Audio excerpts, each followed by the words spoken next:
সাহাবায়ে কেরাম প্রশ্ন করে, নবী, ও মায়ার নবী গো, ও দয়ার নবী গো, আপনি নবীর কাছে আমি জানতে চাই গো নবী, আপনি বলেন না আমার আল্লাহ তাআলা ওই বান্দার কবরের মধ্যে কি কোনো আলোর ব্যবস্থা করে দেয়? আমার নবী বলে, উম্মত, হে আমার আল্লাহ তাআলা ওই বান্দা যদি ইমানদার হয়, বান্দা যদি আল্লাহর প্রশংসাকারী হয়, বান্দা যদি আল্লাহ শুকরিয়া আদায়কারী বান্দা হয়, ওই বান্দার কবরের মধ্যে আমার আল্লাহ তাআলা একটা নূরের আলো ফকফকানি দিয়া জ্বালায়া দেয়। কেমন আলো জ্বালায়া দেয় রে মুসলমান? এ আমার লগরির বাবা, কেমন আলো জ্বালায়া দেয় জানো? তোমার কবরের মধ্যে দুইজন ফেরেশতা আগমন করবে, যেই দুইটা ফেরেশতা মুনকার নাকির, ওই মুনকার নাকির ফেরেশতা তোমার কবরের মধ্যে আগমন করার সাথে সাথে আপনার কবরে আপনার সবাই জানি প্রশ্ন তিনটা, মান রব্বুকা ওয়া মান দীনুকা ওয়া মান নাবিয়ুকা।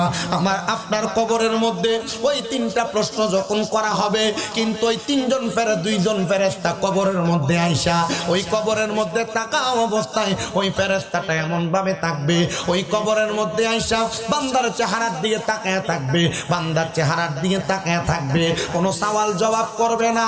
কেন কেন সওয়াল জবাব করবে না? এটার কারণটা কি আপনি জানেননি? বলে না, জানি না। ওই কবরের মধ্যে সওয়াল জবাব করার কারণ হইল একটা। বলে কি কারণ? সওয়াল জবাব করা হবে না ওই কবরের মধ্যে বান্দার চেহারার দিকে তাকায়া আজরাইল আলাইহিস সালাতু ওয়াস সালামের পরে মুনকার নাকির দুইজন ফেরেশতা চুপ করে দাঁড়ায় থাকবে। আল্লাহ বান্দার রুহু থেকে বান্দার কবরে কিসের সওয়াল জবাব করব? বান্দার চেহারাটা তো নুরানি, বান্দার চেহারাটা তো আকর্ষণীয়, এই বান্দার দেখতেই তো ইমানদার লাগে। আমার আল্লাহ তাআলার ওই ফেরেশতাটা আপনার কবরে কোনো সওয়ালের জবাব করবে না, কারণ আপনি ইমানদার হওয়ার কারণে আমার আল্লাহ তাআলা আপনার চেহারার মধ্যে ইমানের নূর প্রজ্বলিত করে দিবে। আপনার কবরে কোনো প্রশ্ন করা হবে না। এই রে আমার লগরির বাবা, এ যুবকের দল, এ পর্দার অন্তরালের মা, এ মা, তোমার জীবন তুমি এমনি সাজাইছো নি গো।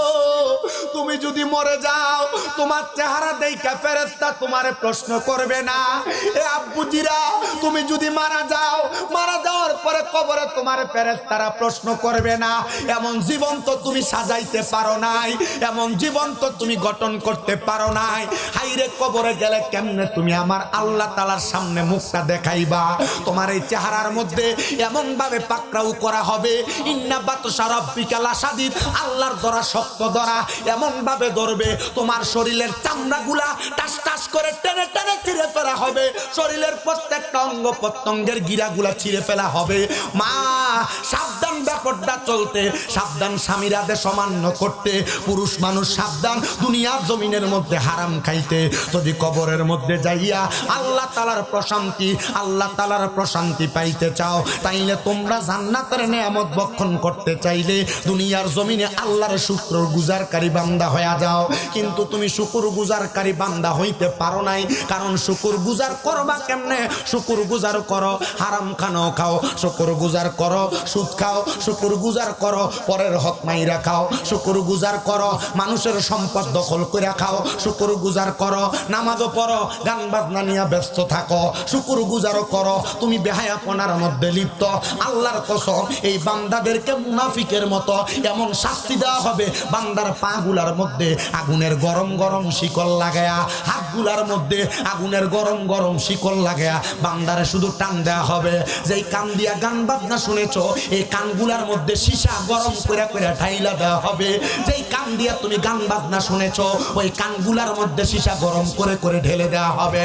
না রে মুসলমান, তোমার কাছে আমার আবদার হইল, যদি তুমি বাঁচতে চাও, যেই জিহ্বা দিয়া তুমি মিথ্যা কথা বলেছো, এই জিহ্বাটার মধ্যে তোমার আগুনের গরম শিক লাগে, তোমার জিহ্বাটা টানা হবে, আগুনের কেচি দিয়া কাটা হবে। একবার কি চিন্তা করো না ওই কবরের কঠিন আযাবের কথা? আল্লাহ পাক রব্বুল আলামিন তোমার কাছে জানতে চায়, এমন আযাব কি তোমার বান্দাকে দেওয়া হবে? বলে হ্যাঁ হ্যাঁ। বান্দা যদি জানে এই কাজটা গুনার কাজ, বান্দা যদি জানে এই কাজটা হারাম কাজ, বান্দা যদি জানে এই কাজটা বদকাজ, এই কাজগুলার কারণে বান্দারে কঠিন লাঞ্ছনা বঞ্চনা দেওয়া হবে। ও আল্লাহ, ইমানদার হয়ে মরতে চাই যেন ফেরেশতা আমার চেহারা দেইকা চিনে ফেলে, বলে হ্যাঁ হ্যাঁ বান্দা, তোমার চেহারা দেইকা চিনবো কেমনে? তোমার উপরের মুখোশ একরকম, ভিতরের মুখোশ আরেক রকম। তুমি মানুষের সাথে এমনে সালাম দিয়ে কথা বলো, কিন্তু মানুষের অন্তরের মধ্যে তোমার বড় শয়তানি, বড় মুনাফিকি। চা দোকানে বইসা, গানের আড্ডায় বইসা, জুয়ার আড্ডায় বইসা, যেই কোনো জায়গায় মজলিসে বইসা একজন আরেকজনের ব্যাপারে সমালোচনা করো। এ পর্দার অন্তরালের মা, এই কি কারণটা আপনাদের মাঝে বেশি পাওয়া যায়? বলে কি, একজনের একটা ছোট্ট কথা পাইলে এই কথা আরেকজনের কাছে লাগান গো মা, সাবধানতা অবলম্বন করেন গো মা। এমন কথা, এই কথার কথা এই জায়গার কথা ওই জায়গায়, একজনের কথা আরেকজনের কাছে, একজনের দোষ আরেকজনের কাছে বর্ণনা করার কারণে অন্ধকার কবরের মধ্যে আপনার জিহ্বাটা এমন ভাবে কাটা হবে আগুনের কেচি দিয়ে, আপনি বড় কষ্ট পাবেন। একবার না, দুইবার না, তিনবার না, আপনার জিহ্বা কাটার পরে জোড়া লাগে, আবার করা হবে, আবার শাস্তি দেওয়া হবে, আবার শাস্তি দেওয়া হবে। নবী গেদের শাস্তি কি শেষ হবে না? কয় না না না, ফি নারি জাহান্নামা খালিদিনা ফিহা, ওই জাহান্নামের মধ্যে বান্দা চিরস্থায়ী বাসিন্দা হয়ে থাকবে। ও আল্লাহ, এখন তো আমরা মরণের কথা কোয়া শুই না স্মরণ করলাম, কিন্তু আমরা যখন মারা যাব, আমরা যখন মারার কথা স্মরণ হইল, কিন্তু আল্লাহ ওয়াজের পরে দিন যখন হয়ে যায়, আমরার কাছে আর ভালো লাগে না, আমরার কাছে খারাপ লাগে, আমরার কাছে দুনিয়ার রং তামাশা গুলা ভালো লাগে না। রে মুসলমান না, দুনিয়াতে রাত্রবেলা ওয়াজ মাহফিল শুই না পাগল পারা হইয়া যাইবা। মাহফিলের প্যান্ডেল থেকে বের হইলে তোমার ওয়াজের স্বপ্ন শেষ হইয়া যাবে। মা বোনেরা পাগল হয়ে আওয়াজ শুনতে আসবা, কিন্তু কোনো আমল আকলাক করবা না। মনে রাখবা, তোমার চেহারা দেইকা ফেরেশতা তোমার আযাব বঞ্চনা লাঞ্ছনা দিবে। এই জন্য তাশেক বলতেছে, ও আল্লাহ, রাইত হইলে ডরাই, রাত পোহাইলে ডর, বয়স কলি বইলা যায়। দিনে রাইতে তোমার বান্দার কলবে যেন পাই আল্লাহ, দিনে রাইতে তোমার বান্দার কলবে যেন পাই আল্লাহ। রাইত হইলে ডরাই, রাত পোহাইলে ডর, বয়স কলি বইলা যায়। আমি সৃষ্টি তুমি স্রষ্টা, আমার কিবা সাধ্য, যখন তখন ওইরা যাইতে জীবের জীবন বাধ্য। আমি সৃষ্টি তুমি স্রষ্টা, আমার কিবা সাধ্য, যখন তখন ওইরা যাইতে জীবের জীবন বাধ্য।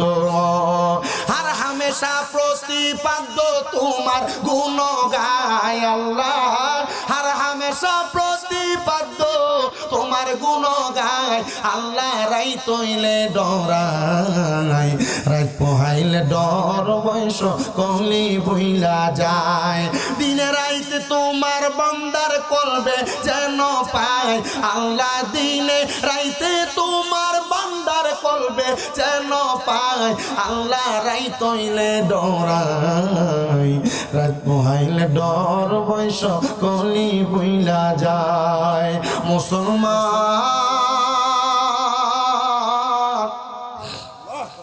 এই নবীনগরের লহরীর বাবারা, তাইলে বোঝা যায় বান্দা যদি আল্লাহর জিকিরকারী বান্দা হয়, কবরের মধ্যে ফেরেশতারা বান্দার চেহারা দেইখা সওয়ালের জবাবও চাইবে না। আপনাদের কষ্ট হইতেছে? এই পোলাপান, তোমরা যারা এই দুষ্টামি করতে আসছো এখানে, কেন দুষ্টামি করতেছ? আমি বান্দরটারে কেন স্টেজ থেকে নামাইছি আবার বুঝছেন না আপনারা? দুষ্টামি করো না বাবা, দুষ্টামি কইরো না। হ্যাঁ করুক, তুমি দূরে থাও। শয়তান আজকে ছুটি থেকে শিখে লহরির থেকে তার দায়িত্ব দিয়ে গেছে। বেথাও, আর দুষ্টামি করার দরকার নাই। না দমক দেন না বাবা, দমক দেন না, থাক। আমার মাহফিলে ফোলাইন্টে দমকও দম যাবে, আমি দিই না, দমকের পক্ষে না আমি। কারণ মসজিদের ভিতরে ফোলাফাইন গেলে বহুত শয়তান মার্কা মুরব্বী আছে, এরা আছে না, ফোলাফাইনের দমক দেয়, ফোলার ডরে আর মসজিদে না। ফোলা চিন্তা করে, মাগো মসজিদে গেলে বুড়ে বেটা আমার দমক দিব, ঠিক নেই? আমি এই ব্যাপারে খুব সাবধান সতর্ক। আমি আমার মসজিদে, যে মসজিদ চাকরি করি, আমি মুরব্বীরা বলে দিচ্ছি পোলাপাইন দুষ্টামি করে। আরে মক্কা নগরী এবং মদিনা শরীফে, আমি মদিনা শরীফে বাবি জিব্রাইলের পাশে দেখছি বাচ্চা পোলাপাইন মক্কার মদিনার এই বাচ্চারা খেলাধুলা করতেছে, হুজুরা পড়াইতেছে, যার মন চাই শুয়ে রয়েছে, কেউ বইয়া রয়েছে, হুজুরা যারা পড়তেছে এরা পড়তেছে।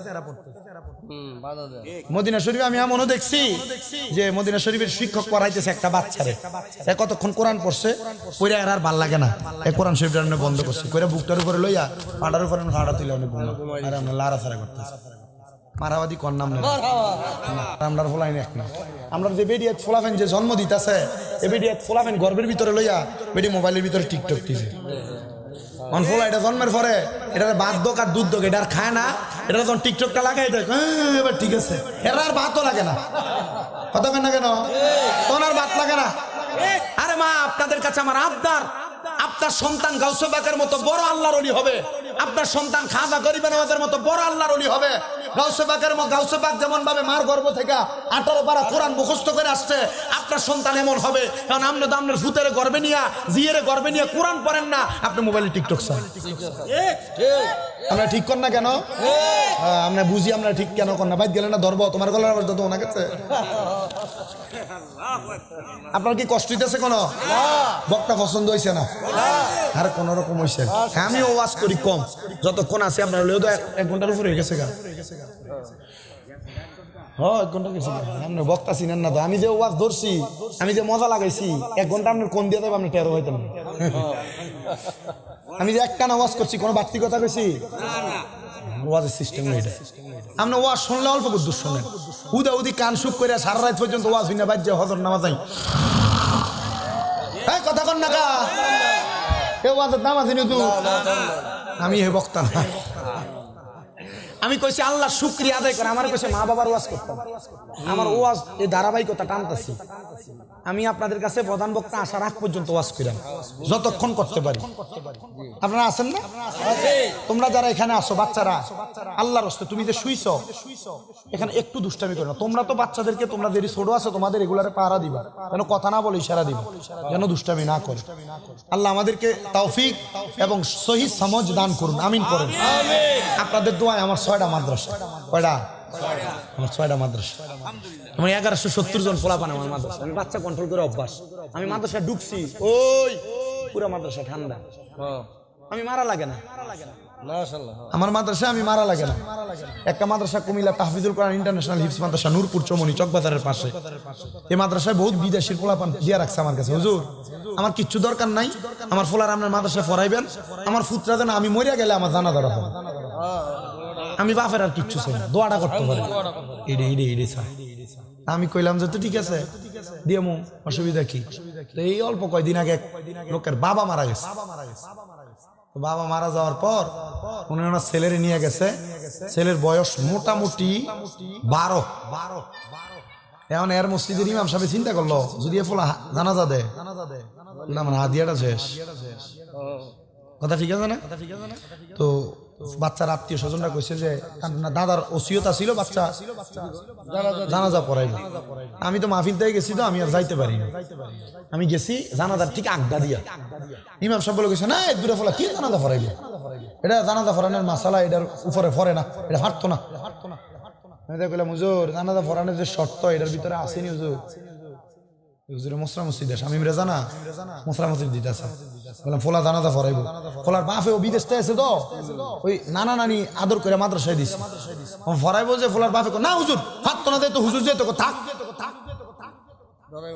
হুজুর থাক ফরানোর দরকার নাই। আমি কই না এই ফোলা ফরাইবো জানাজা। ফোলা জানাজা পড়েছে আল্লাহু আকবার। নুরানি মাদ্রাসার ছাত্র তো মোটামুটি এটার কণ্ঠটা একটু সুন্দর। জানাজা পরে পরে আর বাপ আইছে কান্তাছে আমার কাছে, আমি বুঝছি না আমার ফুটে ফলাইতে পারবো, মানে এই ফোলা দে যোগ্য হয়ে বসে রয়েছে বাপে আর জানে না। 36 বছরে কারোর কেন কি ফুটে না, আবার 6 মাসের কালের দয়াল পাইজা 16 আনার দয়াল পাইজা 16 আনা দয়াল জোর করিয়া দিবে তোরে, জোর করিয়া দিবে তোরে বাবের যত প্রেম জ্বালা কেউ বুঝিতে পারে না রে মাহবুদ মাওলার খেলা, আরে পীর মুর্শিদের খেলা। একটা জবান বন্ধ নাই, জবানটা খুলে জোরে জোরে কোন আল্লাহু আকবার। আপনারা দোয়াই আমি ছোট মানুষ করবেন, কারণ বান্দার চেহারাটার ভিতরে তার ইমানের নূর জাগবো। এই আপনার বিচার আমি করতাম না। এই লহরীর মানুষ মনোযোগ দেন, মা বোন মনোযোগ দেন।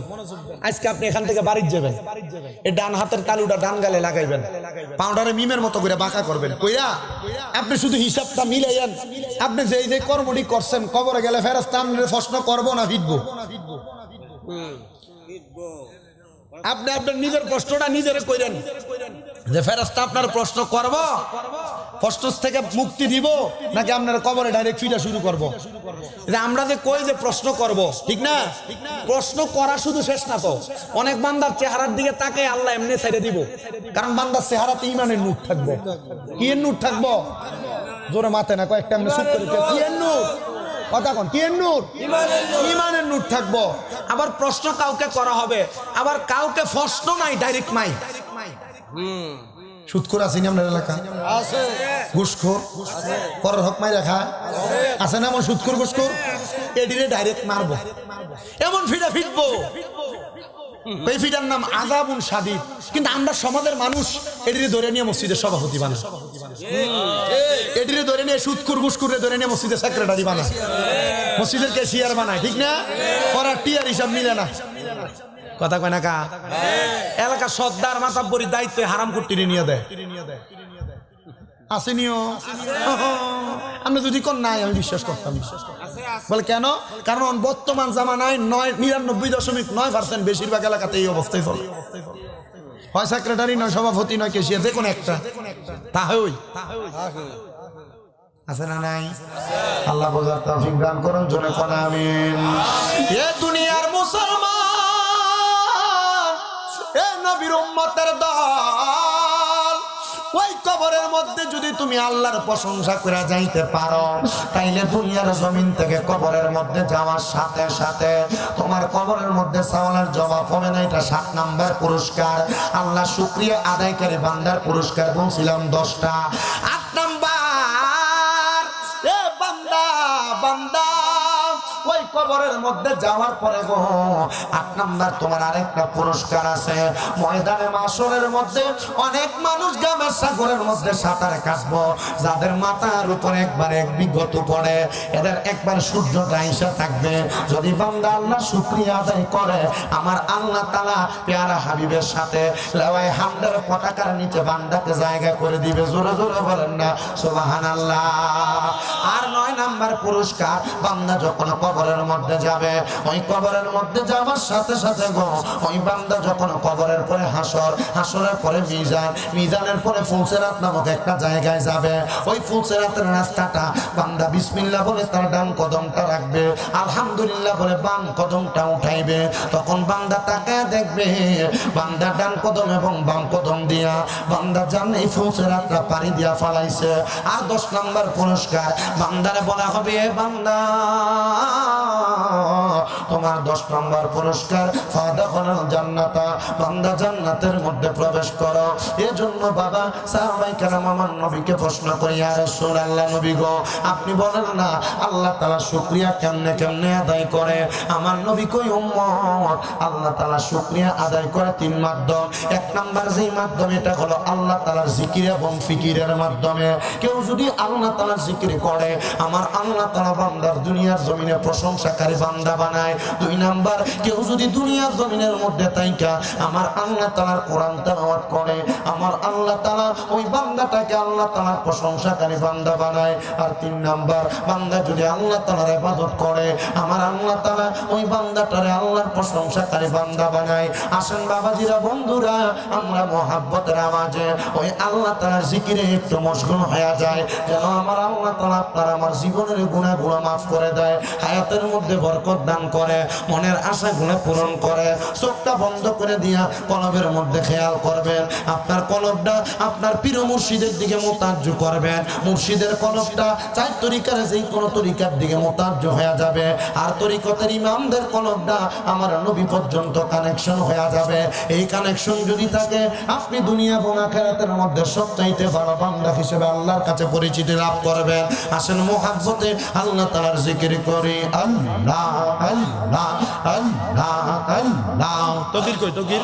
আল্লাহ আল্লাহ আল্লাহ আল্লাহ আল্লাহ আল্লাহ আল্লাহ আল্লাহ আল্লাহ জিকির কর জিকির কর জিকির কর মুমিন গণ জিকিরেতে মাওলা রাজি আর রাজি নবী গণ মাশাআল্লাহ আল্লাহ আল্লাহ জিকির কর জিকির কর জিকির কর মুমিন গণ জিকির কর মুমিন গণ জিকিরেতে মাওলা রাজি আর রাজি নবী গণ মারহাবা আল্লাহ আল্লাহ আল্লাহ আল্লাহ আল্লাহ আল্লাহ আল্লাহ আল্লাহ হস্ত দিলা সে বিবারে জিব্বা দিলা ডাকতে তারে নয়ন দিলা দেখিবারে নয়ন দিলা দেখিবারে তবু কেন অন্ধ মন জিকির কর জিকির কর জিকির কর মুমিন গণ জিকির কর মুমিন গণ জিকিরেতে মাওলা রাজি আর রাজি নবী গণ মারহাবা আল্লাহ আল্লাহ যিনি ফরিয়ার ফেরেশতারা মাওলার জিকির করে তারা যিনি ফরিয়ার ফেরেশতারা মাওলার জিকির করে তারা মানুষ হইয়া তোমরা কেন মাওলার জিকির করো না মারহাবা আল্লাহ জবানটা খুইলা আল্লাহ ডাকে শরণ নাই আল্লাহ হাবিবুল্লাহ আমরার চোখের বনি মক্কি মাদানি রাসূলুল্লাহ আমরার চোখের মনি মারহাবা আল্লাহ আল্লাহ রাসূলুল্লাহ আমরার চোখের বনি মক্কি মাদানি হাবিবুল্লাহ আমরার চোখের বনি মারহাবা আল্লাহ আল্লাহ যদি হয়তো মনের টাঙান দর মুর্শিদ বাবা জান আল্লাহ রাসূল পাইবা দিবা রাগাতি মারহাবা আল্লাহ আল্লাহ মুর্শিদ রূপে হইলে পানা কল বেগইবা দিওয়ানা থাকে না তার গুনাহ বেশমার আছে প্রমাণ তার মুর্শিদ আমার কল বের ডাক তার হাইরে মারহাবা আল্লাহ আল্লাহ মুর্শিদ আমার কল বের ডাক তার আছে প্রমাণ তার রাসূল আমার কল বের ডাক তার মারহাবা আল্লাহ আল্লাহ অন্তরে মিশাইয়া অন্তর কল প্রেমী সাইয়া কল নজরে রাখিবা পান্ন জর মারহাবা আল্লাহ আল্লাহ অন্তরে মিশাইয়া অন্তর কল প্রেমী সাইয়া কল রাখ নজর নজরে তাহার পাইতে চাইলে মাওলার দিদার দর মুর্শিদ কেবলার চরণ পাইবা তুমি দুনিয়া কবরে পাইলে তাহারে ভয় থাকে না দুনিয়া হাসরে হায়রে মুর্শিদ পাইলে দুনিয়া হাসরে থাকে না ভয় জগতে মুর্শিদ পাইলে দুনিয়া হাসরে মারহাবা আল্লাহ আল্লাহ আল্লাহ আল্লাহ আল্লাহ আমরা চরণে চরণ রাখি না মুর্শিদের চরণে আমরা কলবে কলম মিলাই না মুর্শিদের কলমে হায় কষ্ট পাই যদি পানো মুর্শিদ তাহার অন্তরে মারহাবা আল্লাহ আল্লাহ আল্লাহ আল্লাহ আল্লাহ আল্লাহ আল্লাহ আল্লাহ লা ইলাহা ইল্লাল্লাহ মুহাম্মাদুর রাসূলুল্লাহ সাল্লাল্লাহু আলাইহি ওয়াসাল্লাম। আমার মুসলমান ইমানদার, আমি আমার খুতবার প্রারম্ভিকার মধ্যে একটা আয়াতে কারিমা তেলাওয়াত করেছি, যে আয়াতে কারিমার মধ্যে আমার আল্লাহ তাআলা ঘোষণা করেছে, বান্দা ওয়াবুদুল্লাহ, তোমরা আল্লাহর ইবাদত করো, ওয়ালা তুশরিকু বিহি শাইআ, তোমরা আল্লাহর সঙ্গে কোনো কিছুর মধ্যে শিরিক করবে না, ওয়া বিল ওয়ালিদাইনি ইহসানা, তোমরা তোমাদের মা বাবার প্রতি ইহসান করো। হে মুসলমান ইমানদার, হে নবীর উম্মতের দলেরা, আপনি যে আপনার সন্তান যে আপনার প্রতি ইহসান করবে, আপনি আপনার সন্তানের প্রতি ইহসান করেন কিনা আপনাদেরকে আগে সেই জিনিসটা জানতে হবে। আপনারা একটা স্বাভাবিক উদাহরণ বোঝার চেষ্টা করেন। আমার হাতের মধ্যে একটা প্যাকেট দেখতেছেন, যেই প্যাকেটটা টিস্যুর প্যাকেট, এই টিস্যুর প্যাকেটটা বাজার থেকে যদি ক্রয় করা লাগে, এই টিস্যুর প্যাকেটটার দাম হলো 75 টাকা। আমি যদি দোকানদারকে 75 টাকা দেই, 75 টাকার বিনিময়ে আমার দোকানদার টিস্যুর প্যাকেটটা দিবে। আর যদি আমি পয়সা না দিয়া, টাকা না দিয়ে আমি টিস্যুর প্যাকেটটা নিয়ে চলে আসি, তাইলে বাজারের মধ্যে আমার চোর কইয়া পিটাইব, কথা কন্যা ঠিক কিনা? ও নবীর উম্মতের দল, আপনার সন্তান যে আপনি বৃদ্ধ হওয়ার পর, আপনি বয়স্ক হওয়ার পর আপনারে খাওয়াইব, আপনারে পড়াইব, আপনার মা বাবা হিসাবে সম্মান দিব। আপনি সন্তান যে জন্ম দিলেন, আপনি আপনার সন্তানরে কোনো কিছু দেওয়া লাগবে, নচেত আপনার সন্তান আপনারে খাওয়াইতো না, নচেত আপনার সন্তান আপনারে পড়াইতো না। আপনার মনে প্রশ্ন, হুজুর আমি আমার সন্তানরে জায়গা জমির কথা নি বলেন, টাকা পয়সার কথা নি বলেন, ক্ষেত পাথরের বাড়ি ঘরে জায়গার কথা নি বলেন, না রে মুসলমান না। একটা সন্তানকে জায়গা জমি দিলে সন্তান খাওয়াবে না। মা বাপ সন্তান জন্ম দেওয়ার পর ওই মা বাবার উপরে সন্তানের উপর 6টা দায়িত্ব আছে। ওই 6টা দায়িত্ব যদি আপনি পালন করেন, তাইলে ওই সন্তানটা আপনি বাবা মারে এমন দায়িত্বগুলা পালন করে দেয়া যাবে। হুজুর কোন দায়িত্ব পালন করব? আল্লাহর নবী আমার বলে, দুনিয়াতে সন্তান জন্ম দেওয়ার পর একটা মা বাবা সর্বপ্রথম সন্তানের ডান কানে আজান, বাম কানের মধ্যে একামত দিবে। এটা হলো মা বাবার 1 নাম্বার দায়িত্ব। 2 নাম্বার দায়িত্ব, 7 দিনের মাথায় ওই সন্তানের মাথার চুলগুলা মুন্ডে দিবে, কামায়া দিবে। তাইলে ওই সন্তানের চুলগুলা মুন্ডে কামায়া দেওয়া মা বাবার দায়িত্ব। 3 নাম্বার দায়িত্ব, ওই সন্তান যখন জন্ম নিবে, সন্তানের 7 দিনের মাথায় একটা সুন্দর নাম রাখবে। এটা হলো মা বাবার দায়িত্ব। 4 নাম্বার দায়িত্ব, সন্তানের মা বাপ যদি স্বাবলম্বী হয়, ওই সন্তানের নামে আকিকা প্রদান করবে। ছেলে হইতে 2টা ছাগল, মেয়ে হইলে 1টা ছাগল। আর 5 নাম্বার দায়িত্ব, যখন সন্তান জন্মগ্রহণ করবে, সন্তান জন্মগ্রহণ করার পরে ওই সন্তানের মা বাবা সন্তানের 5-7 বছর বয়স হইলে সন্তানকে নামাজের আদেশ দিবে, আর 10 বছর থেকে নামাজের জন্য প্রহার করবে। আর 6 নাম্বার দায়িত্ব, ওই সন্তান জন্ম দেওয়ার পর মা বাবা সন্তানটাকে আল্লাহর কোরআন শিক্ষা দিবে। যদি কোনো মা বাবা তার সন্তানকে আল্লাহর কোরআন না শিক্ষা দেয়, কাল ফুলসে রাতের পারে সন্তানকে বলা হবে আল্লাহর কোরআন তেলাওয়াত করার জন্য। সন্তান তখন বলবে, আমার মা বাবা আমারে কোরআন শিখায় নাই, আমার কিন্ডারগার্টেন স্কুলে পড়াইছে। ওই সন্তানের মা বাপরে ডাক দেওয়া হবে, হে সন্তানের মা বাবা, তুমি কেন তোমার সন্তানকে কোরআন শিখাও নাই? সন্তানের মা বাবা বলবে, দুনিয়ার ব্যস্ততার কারণে শিখাইতে পারি নাই। সন্তানের বাবা বলবে, বাড়িতে থাকি নাই, প্রবাসে থাকার কারণে, ব্যবসার কাজে ঢাকা শহরে চট্টগ্রামে থাকার কারণে আমি আমার সন্তানটারে কোরআন শিখাইতে পারি নাই। তখন সন্তানের বাবাটারে নিয়া ফুলসেরাতের এই পারে তার পাগুলা বাইন্দা দিবে, ওই পারে তার হাতগুলা বাইন্দা দিবে।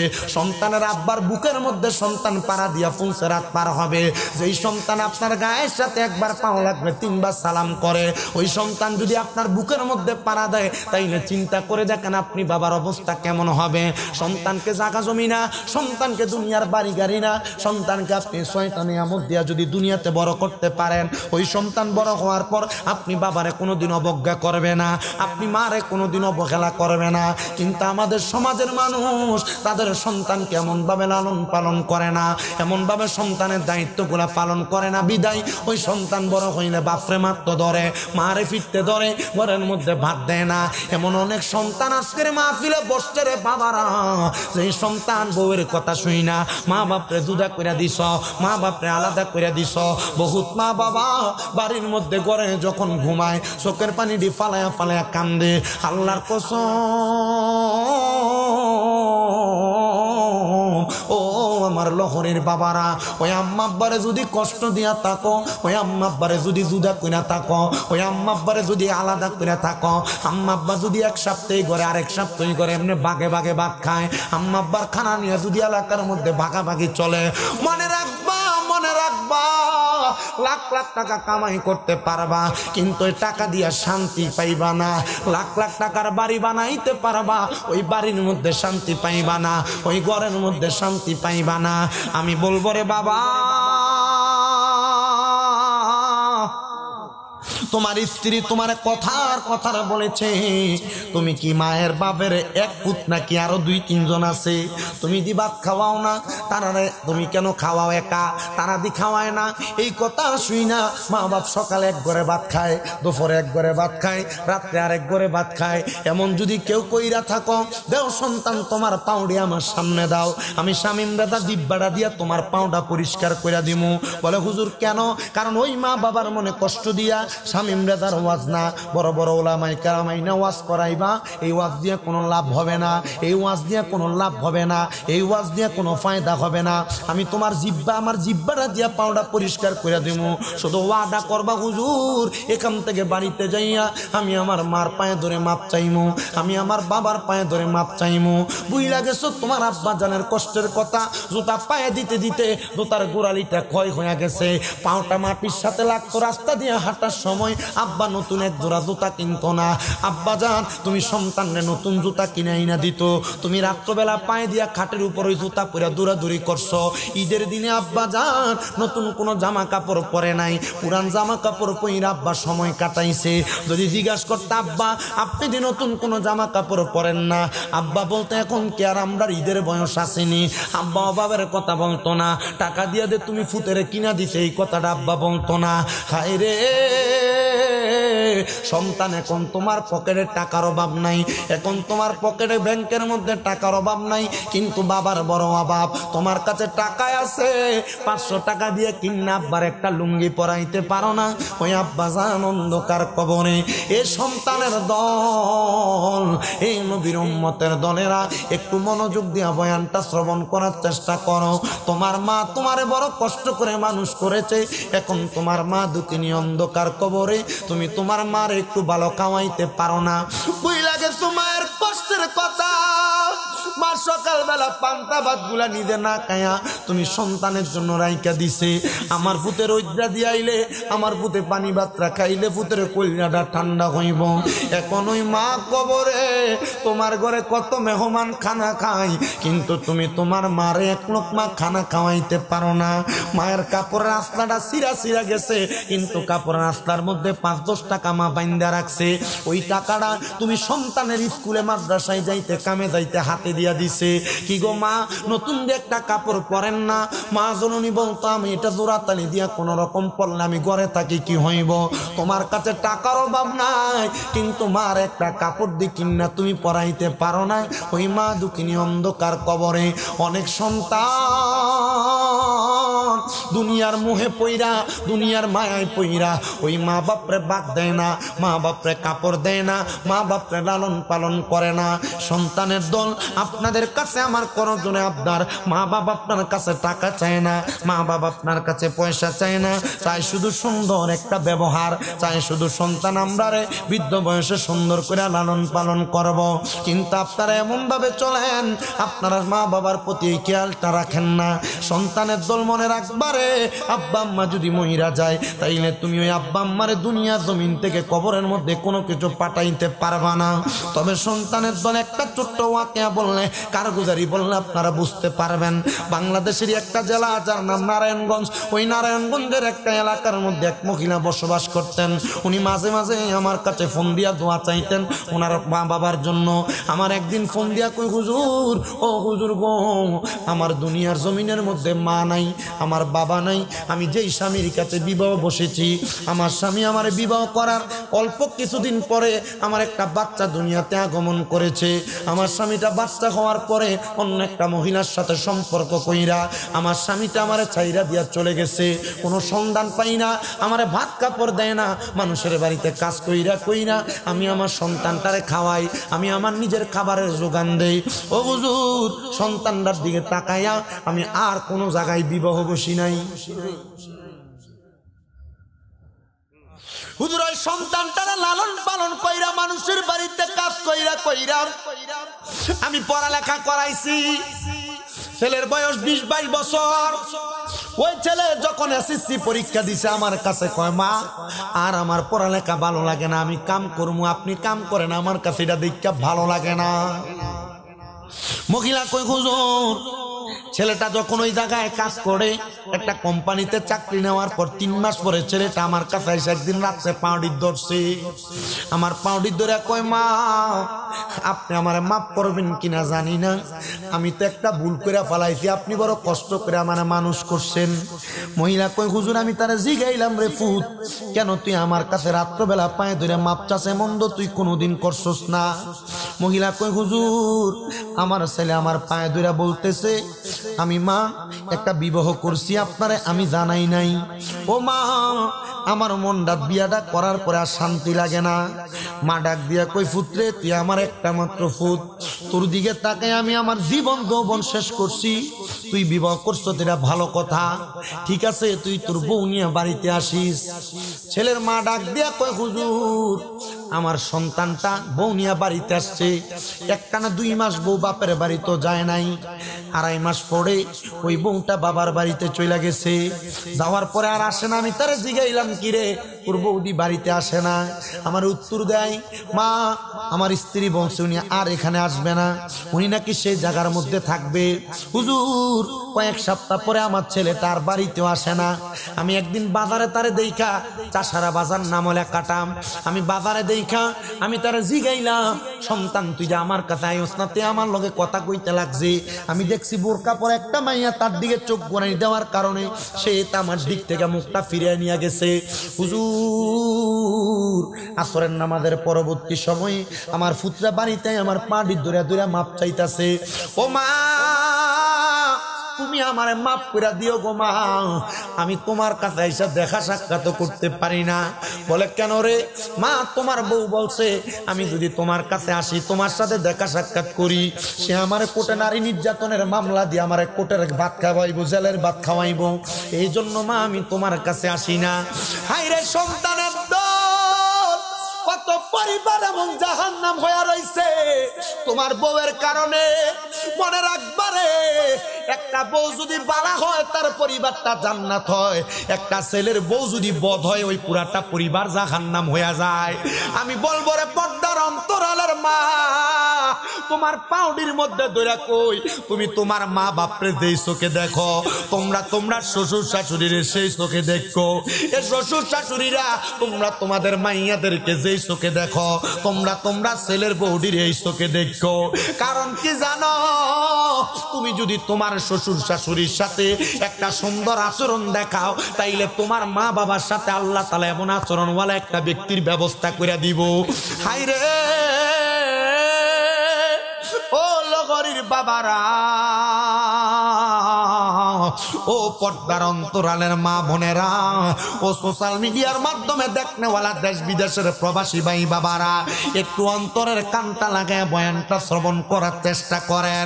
ওই মহিলা ডাক দিয়া কয়, হুজুর আমি আমার পুত্রারে কইলাম রে পুত আমি তোর কাছে তোর টাকা চাই না পয়সা চাই না আমি যে কোম্পানিতে চাকরি করি আমি মাসে 12-14 হাজার টাকা বেতন পাই প্রয়োজনে তুই আমার বাড়িতে থাক তোর বউ আমার খাওয়ানো লাগতো না আমি আমার নিজের রান্না নিজের রান্না খামো শুধু তুই আমার সামনে থাকবি আমি যেন ঘুম থেকে উইটা তুই ফুতের মুখটা একবার দেখি আমি ঘুমাইতে যাওয়ার আগে তুই ফুতের মুখটা একবার দেখি তোর টাকা ইনকামের টাকা আমার লাগতো না তুই আমার চোখের সামনে থাকলে আমি মার কলিজাটা শান্তি আমার কাছে কথাটা বললাম মহিলাটা কান্ডা দিতে রে আমি চিন্তা করলাম মহিলাটার সন্তানের সুখের জন্য কোথাও বিয়ে বসে নাই মহিলাটা সন্তানের দিকে তাকে মানুষের বাড়িতে বাড়িতে কাম করছে পোলা না বইলা বিয়া করছে মহিলাটা মাইনা নিছে পোলাটা দুনিয়ার জমিনে বউয়ের কাছে থাকছে সন্তানের মাইনা নিছে কিন্তু মা জননী সর্বশেষ যখন দেখতে পোলা দেখা করতে আসে না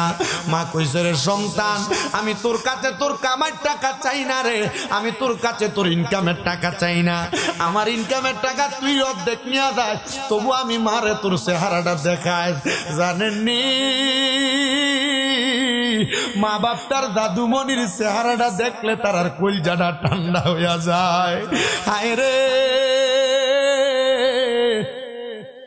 কত সন্তান জানি এমন মা বাবারে কষ্ট দিয়া রাখছে কত সন্তান জানি এমন মা বাবারে বাদ দেয় না কত সন্তান জানি এমন মা বাবার লগে খায় না জুদা খায় দেরে পাগল তোর পাও আমার সামনে দে আমি তোর পাউডি তোরা মাপ চাই রে আব্বা ওই আম্মা আব্বারে কষ্ট দিয়া ওয়াজ শুনবা নামাজ পড়বা মক্কা মদিনা যাইবা লাভ হইতো না কিন্তু অনেক সন্তানের কাছে আমি আবদার করি কোনোদিন অন্যায় করো আর না করো আম্মা আব্বার পাউডি ধরে ধরে মাপ চাইবা বলে হুজুর আম্মা আব্বার পায়ে ধরে মাপ চামু দূরের কথা আমি তো 2 ঈদের সময় মা বাবার পাশে আমি সালামই করি না আইরে সন্তান আজকের মাহফিল কবুল হবে কি হবে না এটার গ্যারান্টি কেউ দিতে পারবে না তবে আমি শামীম রাজা একটা গ্যারান্টি তোমরারে দিয়া যায় একটা গ্যারান্টি তোমরারে দিয়া যায় আগামী কালকে যদি শোনো লহরি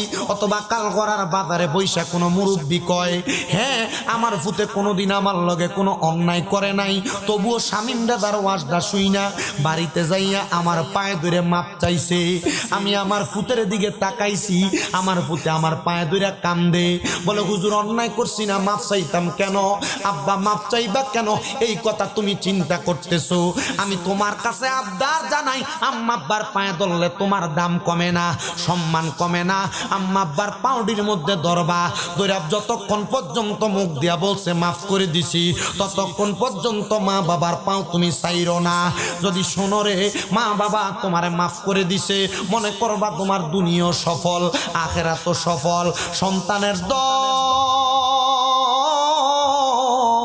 হে লহরীর বাবাজিরা কিন্তু অনেক সন্তান তো চিন্তা করে হুজুর যারার বাড়িতে মা আছে তারা বাড়িতে যাইয়া মার পায়ে ধরে মাপ চাইবো যাদের বাড়িতে আব্বা আছে তারা বাড়িতে যাইয়া আব্বার পায়ে ধরে মাপ চাইবো হুজুর আমার তো আব্বা নাই আমি কার পায়ে ধরে মাপ চাইবো হে সন্তান ওই আব্বা জান বুঝি তোমার অন্ধকার কবরে বড় কষ্ট করে তোমারে মানুষের মতো মানুষ বানাইছে কিন্তু এমন আব্বা জান আজকে অন্ধকার কবরে জানো না আব্বা জান কবরে কেমন আছে ভালোবাসি তোমায় বাবা বুকটা যে যাইছি রে তোমার কথা হৃদয় মাঝে পড়ছে বারে বারে বাবা তুমি কেমন আছো ছোট মাটির ঘরে তোমার কথা হৃদয় মাঝে পড়ছে বারে বারে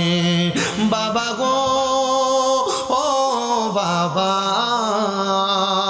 বাবা গো বাবা ভালোবাসি তোমায় বাবা বুকটা যে যাইছি রে তোমার কথা হৃদয় মাঝে পড়ছে বারে বারে বাবা গো ও বাবা বাবা গো ও বাবা এ দুনিয়ার মুসলমান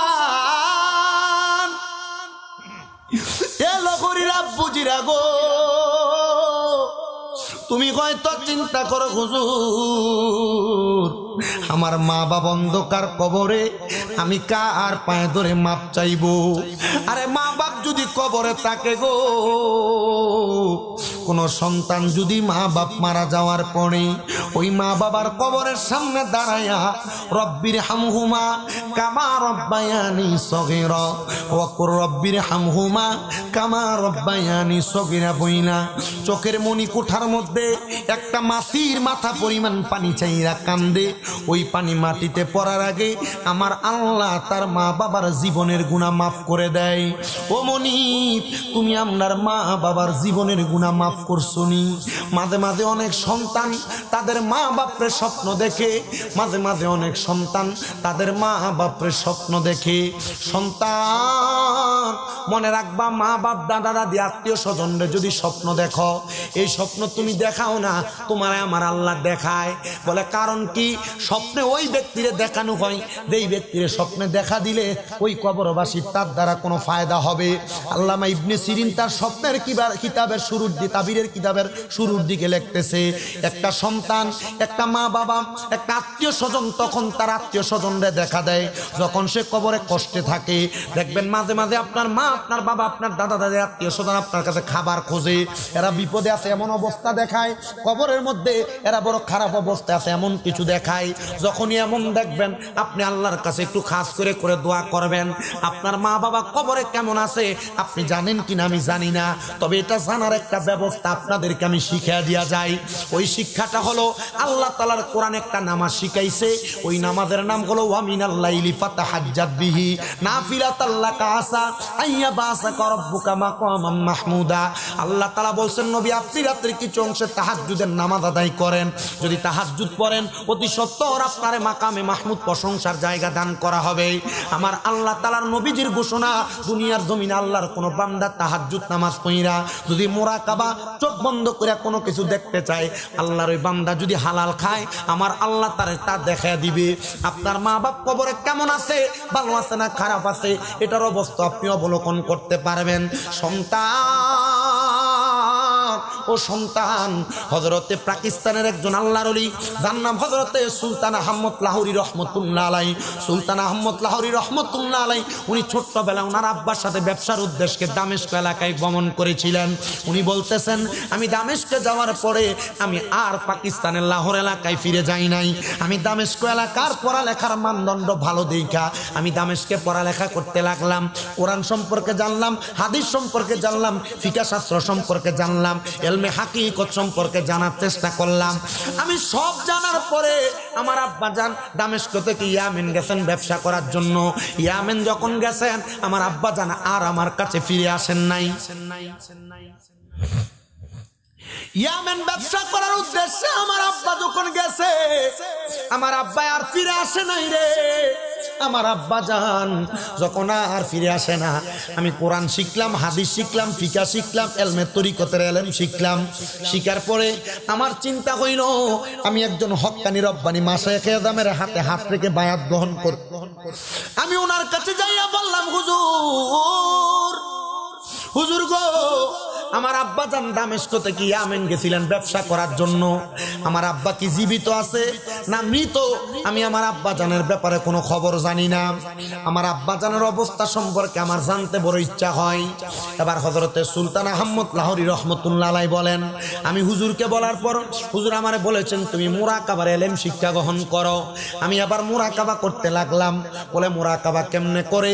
5 ওয়াক্ত নামাজ যদি কোনো বান্দা পড়া শুরু করে, হালাল খানা যদি খায়, ওই বান্দা যদি নফল নামাজ পড়া সূরা ফাতিহা, সূরা ইখলাস পড়া, ইস্তেগফার পড়া, আসরের নামাজের পরবর্তী সময়ে তার ডান হাতটা ডান গালের সাথে লাগায়া কোনো কিছু চোখ বন্ধ করে ধ্যান করে, ওই ধ্যান করাটারে মুরাকাবা বলে।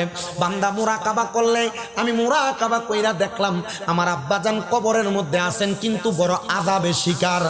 আমি আমার আব্বাজানকে জিজ্ঞেস করলাম, বাবা আপনি যে ইন্তেকাল করার পরে কবরে আছেন, এই কবরের মধ্যে আপনার এমন অবস্থা কেন? আপনি কবরের মধ্যে আযাবের মধ্যে শিকার হয়ে গেছেন। আপনার কবরের মধ্যে আপনার পুরাটা শরীরে আগুন দাউ দাউ করে জ্বলতেছে। হযরতে সুলতান আহমদ লাহোরী বলে, আমি আমার আব্বাজানকে যখন প্রশ্ন করলাম, আমার আব্বাকে আমি দামেস্ক থেকে ইয়ামেন ব্যবসার উদ্দেশ্যে আইসা আমি আসার সময় ওই দামেস্ক এলাকার একজন মানুষের কিছু সামান কিনেছিলাম। সামানটা কেনার সময় আমি ইয়ামেন আসছি এটা ব্যবসা করে বিক্রি করার জন্য। আমি তার সামানের টাকাটা বিক্রি কইরা ওই টাকাগুলো নিয়ে আসার সময় আমি সমুদ্রের নৌকা ডুবির মাধ্যমে ইন্তেকাল করেছি, কিন্তু তার টাকাগুলো আমি পরিশোধ করতে পারি নাই। ওই ব্যক্তি দামেস্কের বাজারে বৈশা বৈশা তার মাল না পাওয়ার কারণে, তার টাকা না পাওয়ার কারণে সে আমারে বদদুয়া দিতেছে, আর আল্লাহ আমারে কবরে আযাব দিতেছে। এমন বহুত মানুষই তো দেখা যায় দোকান বাকি খায়া দোকান বাকি দেয় না, হাওলাত নিয়ে হাওলাতের টাকা দেয় না। অনেক মানুষ আছে পর উপকার করতে গেলে কোনো মানুষ যদি উপকার করে তার উপকারের পেছন দিয়া তার ছুরি আঘাত করে। অনেক মানুষ আছে কোনো মানুষ তার দুনিয়ার জমিনে উপকার করলো, উপকার করার কারণে মানুষটা পেছন দিয়া তার উপকারের আর উপকারী স্বীকার করে না। মনে রাখবেন লাহোরের ওই সুলতান আহমদ লাহোরি বলে, আমার আব্বাজান আমারে কয় আমি তার টাকা পরিশোধ না করার কারণে আল্লাহ কবরে আমারে আযাবের স্বীকার করছে, আমার পুরাটা শরীরের মধ্যে আযাব দিতেছে। আপনি মনে কইরেন না দোকান বাকি খাইছেন অথবা কোনো মানুষের এক টাকা মাইরা খাইছেন, জমি দখল করে খাইছেন, মানুষের সম্পদ দখল করে খাইছেন, মিথ্যা কথা বইলা খাইছেন, ওজনে কম দিয়ে খাইছেন, এটার কারণে আপনি মাপ পেয়ে যাবেন না রে মুসলমান। না, আপনি কখনো আপনি মাপ পাবেন না। এটা আমার আল্লাহ তাআলার ঘোষণা, নবীজির ঘোষণা। এটা হলো হাক্কুল ইবাদ। হক হলো দুই প্রকার, একটা হাক্কুল্লাহ, ওই হক আল্লাহ তাআলা যদিও মাফ করে, কিন্তু হাক্কুল ইবাদ যেটা বান্দার হক আল্লাহ কোনোদিন মাফ করবে না। এই জন্য কারোর একটা দানা পরিমাণ সরিষা দানা পরিমাণ সম্পদ আপনি দখল করেন না, না বইলা খাইয়েন না, ওজনে কম দিয়েন না, মিথ্যা বইলেন না। কেউ পাওনা থাকলে পাওনাটা পরিশোধ করে দিয়েন। কখন মারা যান এই মারা যাওয়াটা আপনি কখনো বলতে পারবেন না। সুলতান আহমদ লাহোরি বলে, আব্বা যান ওই ব্যক্তির গঠন আপনি আমারে বলেন। তুমি যাইয়া দামেস্কের বাজারের মধ্যে তালাশ করো কে এমন ব্যক্তি যেই ব্যক্তি 300 দিরহাম একজনের কাছে পাওনা, এই ব্যক্তি এখনো পর্যন্ত ফিরে আসে নাই, তোমার 300 দিরহাম দেয় নাই। উনি বলে আমি দামেস্কের পুরো বাজার তালাশ করলাম, পুরো বাজারের কোনো মানুষ আমার সন্ধান দেয় নাই যে সে 300 দিরহাম কোনো ব্যবসায়ীর কাছে নাবিকে ব্যবসায়ীর কাছে পায়। এবার আমি তালাশ করতে করতে যখন ক্লান্ত হয়ে একটা গাছের নিচে বসলাম, ওই গাছের নিচে আমি তাকে দেখলাম একজন বৃদ্ধ ব্যক্তি ব্যবসার উদ্দেশ্যে গাছের নিচে এসে বসছে, কিন্তু তার কাছে ব্যবসায়িক কোনো মালামাল নাই। আমি জিজ্ঞাসা করলাম কোনো মালামাল নাই, খালি টুকরি নিয়ে আপনি বসে আছেন? বৃদ্ধ লোক আমার উত্তর দেয়, আমি খালি টুকরি নিয়ে বসবো না, কি করব? আরো 4 বছর আগে আমার কাছে একজন ব্যবসায়ী আইসা আমার ব্যবসায়ী সব মাল নিয়ে গেছে, অর্ধেক টাকা দিয়ে গেছে, আর অর্ধেক টাকা দেয় নাই। বলে 600 দিরহাম দিয়া দিছিল, আর আপনি 300 দিরহাম পাইছেন, বাকি 300 দিরহাম আপনি পান নাই। বলে হ্যাঁ। বলে 300 দিরহাম যেহেতু পান নাই, আপনি কি ওই ব্যক্তিরে লানত দেন? বলে লানত দিব না, 3 বছর হয়ে গেছে, 4 বছর হয়ে গেছে, আমার 300 দিরহাম এখনো পর্যন্ত আমার ফেরত দেয় না, আমি তার লানত দেব না, কি করব? বলে আল্লাহর ওয়াস্তে আপনার কাছে মাপ চাই, আপনি আমার আব্বা জানলে মাফ করে দেন। বলে আমি আমার 300 দিরহাম না পাইলে তার দুনিয়া তো মাফ করব না, আখিরাত তো মাফ করব না। এবার হযরত সুলতান আহমদ লাহোরি বলেন, আমি আমার পকেট থেকে 300 দিরহাম বের করলাম, 300 দিরহাম বা দিনার বের কইরা আমি ওই ব্যক্তির হাতে দিলাম। আমি বললাম আপনি আপনার জবান দিয়ে বলেন আপনি আমার আব্বা জানকে মাফ করে দিছেন? উনি বলেন হ্যাঁ, আমি তোমার আব্বা জানকে মাফ করে দিছি। সুলতান আহমদ লাহোরি বলে, আমি এবার আমার আব্বা জানের জন্য খাস করে করে সব সময় দোয়া করি, কিন্তু আমার আব্বা জান কবরে কেমন আছে আমি জানি না, আমার আব্বা জানের কবরের অবস্থা কেমন আমি জানি না, আব্বা জান কবরের হাসরের ময়দান অথবা আমার আব্বা আখিরাতের জামানায় কেমন আছে আমি এই সম্পর্কে কোনো খবর জানি না। আমি আবার একটা আমলের কথা বলছি, যে আমলটা তাহাজ্জুদের আমল। পর্দার অন্তরালের মা বোনেরা শুনতেছেন, মা গো আপনার ঘরে বরকত হয় না, ওয়াজটা আমি সেখানে টানবো। ওই তাহাজ্জুদের নামাজটা ওই ছেলে পইরা সুলতান আহমদ লাহোরি বলে, আমি তাহাজ্জুদ নামাজ পড়লাম 2-2 4 রাকাত, 3-4 12 রাকাত তাহাজ্জুদের নামাজ পড়া আমি আল্লাহর কাছে কাঁদতে লাগলাম। আমি যখন কান্দি, আমি হঠাৎ করে আমার ঘরের মধ্যে একটা নূরের আলো দেখা আমি চোখটা খুইলা দেখলাম সুন্দর পোশাক পরা ব্যক্তি আমার সামনে। উনি আমার মাথাটার মধ্যে হাতটা বুলিয়ে দেয়। আমি জিজ্ঞাসা করলাম কে আপনি গো? উনি আমারে কয় আমি তো তোমার আব্বা জান, দেখো না তাকায়া। বলে আপনারা না গতকালকে আমি দেখছিলাম আপনার পুরা শরীরে আগুন ধাউ ধাউ করে জ্বলতেছে, এখন দিয়ে আপনার পুরা শরীর সুন্দর জান্নাতি পোশাক পরা। বলে হ্যাঁ, তোমার মতো একটা সন্তান আমি দুনিয়াতে রাইখে আসছি, তুমি সন্তান আমার দেওনা পাওনাগুলা মিঠিয়ে দেওয়ার কারণে আমার আল্লাহ তাআলা আমার কবরের আযাব মাফ কইরা আমারে জান্নাতের পোশাক পরাইয়া দিছে। মনে রাখবেন 5 5 ওয়াক্ত নামাজ পড়েন কিন্তু পরের বিন্দু পরিমাণ সম্পদ আপনি নষ্ট করেছেন, এটার কারণে আযাবের শিকার হওয়া লাগবে। 5 ওয়াক্ত নামাজ পড়েন, হজ করছেন, যাকাত দিছেন, কিন্তু আপনি মানুষের বিন্দু পরিমাণ টাকা মাইরা খাইছেন, এটার কারণে আল্লাহর কাছে জবাবদিহিতা করা লাগবে। মনে রাখবেন 5 ওয়াক্ত নামাজ পড়েছেন, আপনার ভাই মারা গেছে, ভাই বাতিদারে জমি বুঝাইয়া দেন নাই, দখল করে খাইতেছেন, এটার কারণে আল্লাহর কাছে ইঞ্চি ইঞ্চি পরিমাণ হিসাব দেওয়া লাগবে। মনে রাখবেন মা বাপ মরে গেছে, মা বাপ মারা যাওয়ার পরে বোনদেরকে আপনি আপনার সম্পদ বুঝাইয়া দেন নাই, এটার কারণে আল্লাহর কাছে আপনি জবাবদিহিতা করা লাগবে। মনে করবেন ব্যবসায়িক উদ্দেশ্যে কোনো কাজ করতেছেন, আপনি ব্যবসায়িক কাজকর্ম করতে যায় আপনি আপনার কাজকর্মের সময়টা অপভাবে ব্যয় করতেছেন, এটার জন্য আল্লাহর কাছে জবাবদিহিতা করা লাগবে। মিথ্যা কথা বলতেছেন, আল্লাহর কাছে জবাব দেওয়া লাগবে। অল্প দিয়েছেন, আল্লাহর কাছে জবাব দেওয়া লাগবে। মনে করেন আপনি কাজ করেন 8 ঘন্টার ডিউটি, আপনার কর্ম আপনি করা লাগবে, কিন্তু আপনি 8 ঘন্টার ডিউটি ফাঁকি দিয়া কোনো জায়গায় 10 মিনিটের জন্য সময় ব্যয় করেছেন, আপনাকে কিন্তু 8 ঘন্টার জন্য বেতন দেওয়া হয়। আপনি এই সময়টা ব্যয় করার কারণে আপনি আল্লাহর কাছে জবাব দেওয়া লাগবে। আমাকে গতকালকে কুমিল্লা সন্ধু হোটেল নামক একটা হোটেল আছে, ওই সন্ধু হোটেলের আরেকটা হোটেল কুমিল্লা অ্যাডভান্স পাম্পের সাথে, যেই হোটেলটা দিন রাজ্জাক নামে পরিচিত, ওই হোটেলের একটা ছেলে আমার প্রশ্ন করে, হুজুর আপনার কাছে আমার একটা প্রশ্ন জানতে চাই। আমি কইলাম কি প্রশ্ন? হুজুর আমি তো এই জায়গায় 12 ঘন্টা ডিউটি করি, 12 ঘন্টা ডিউটির জন্য আমার একটা বেতন দেওয়া হয়।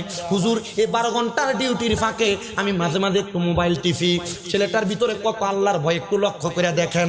আমার কই হুজুর এই যে মোবাইলটা টিপি, আমার তো মালিক আমার 12 ঘন্টার বেতন দেয়, মোবাইল টিপার কারণে আমার তো কাজে ফাঁকি হয়ে যায়। হুজুর এটার জন্য আল্লাহর কাছে জবাব দেওয়া লাগবো নি?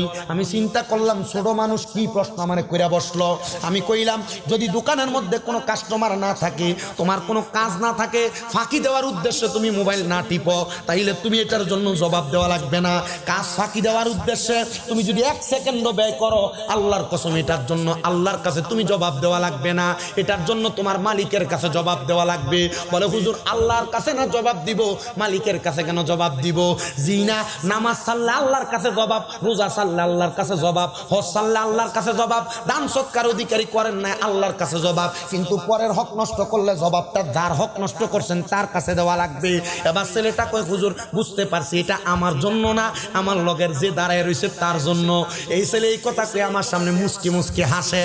আমি কইলাম এটার জন্য তোমার আমার পক্ষ থেকে 100টা টাকা হাদিয়া প্রদান করলাম। বলে কারণ কি?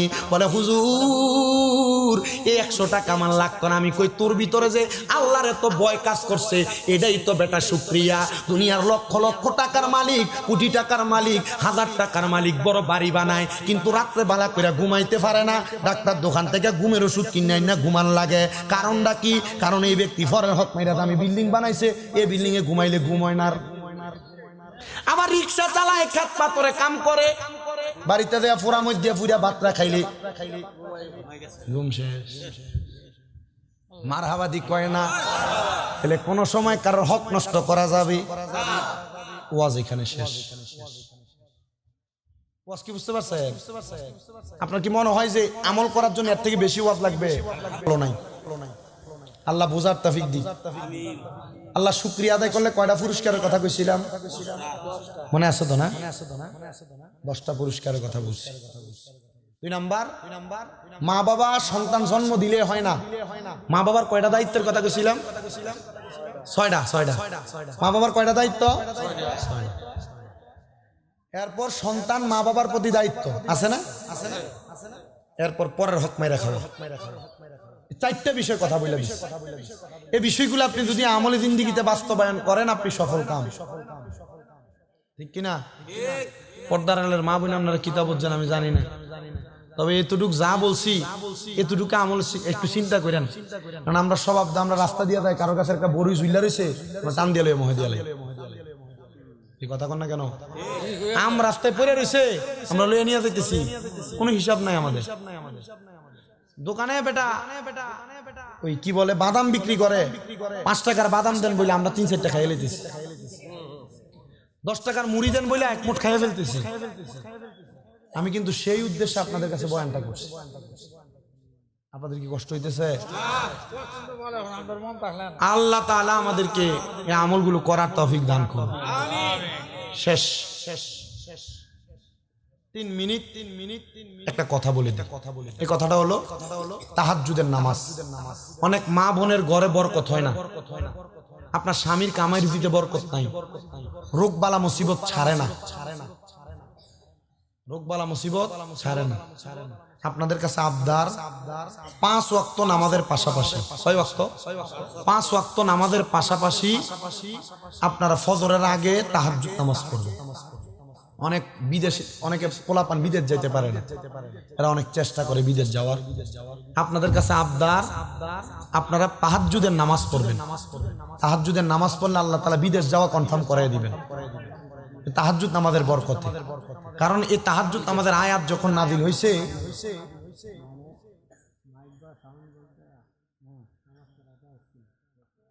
রাসূল পাক সাল্লাল্লাহু আলাইহি ওয়াসাল্লাম এই আয়াত নাজিল হওয়ার পর কান্নাকাটি করছিলেন। এই প্রশ্নের জবাব আমি দিতাম না, কারণ এটা মুফতি থেকে জানো, আমি মুফতি না। হ্যাঁ, এটা মুফতি থেকে, কারণ এটা বড় ফতুয়া, কোন মুফতি সাহেবরা থেকে ফতুয়া জানবেন। আমি মুফতি না, আমি ওয়াজ করি, নসিহত করি, মানুষকে হেদায়েতের পথে রাখি, কিন্তু ফতুয়া দেওয়ার জন্য আরো যোগ্য আলেম লাগে। আমার এই ফতুয়া দেওয়ার যোগ্যতা অর্জন করতে আরো 1.5 বছর বাকি আছে। আপনারা দোয়া করবেন আমার জন্য, করবেন না ইনশাআল্লাহ? আল্লাহ কবুল করুক, আমিন। নারে তাকবীর, নারে রিসালাত। হযরত মাওলানা আব্দুর রহমান রিজভী সাহেবের আগমন, প্রধান বক্তার আগমন।